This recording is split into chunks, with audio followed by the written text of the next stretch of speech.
وللذين كفروا بربهم عذاب جهنم وبئس المصير إذا ألقوا فيها سمعوا لها شهيقا وهي تفور تكاد تميز من الغيظ كلما ألقي فيها فوج سألهم خزنتها ألم يأتكم نذير قالوا بلى قد جاءنا نذير فكذبنا وقلنا ما نزل الله من شيء إن أنتم إلا في ضلال كبير وقالوا لو كنا نسمع أو نعقل ما كنا في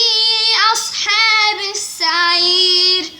فاعترفوا بذنبهم فسحقا لأصحاب السعير إن الذين يخشون ربهم بالغيب لهم مغفرة وأجر كبير وأسروا قولكم أو اجهروا به إنه عليم بذات الصدور ألا يعلم من خلق وهو اللطيف الخبير هو الذي جعل لكم الأرض ذلولا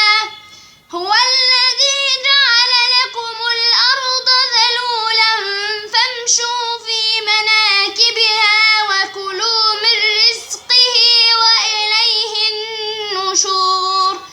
أأمنتم من في السماء أن يخسف بكم الأرض فإذا هي تمور أم أمنتم من في السماء أن يرسل عليكم حاصبا فستعلمون كيف نذير ولقد كذب الذين من قبلهم فكيف كان نكير صدق الله العظيم. ما تنسوش لو عجبكم الفيديو تعملوا لايك وشير وسبسكرايب للقناة وتفعلوا زر الجرس عشان يوصل لكم كل جديد. والسلام عليكم ورحمة الله وبركاته.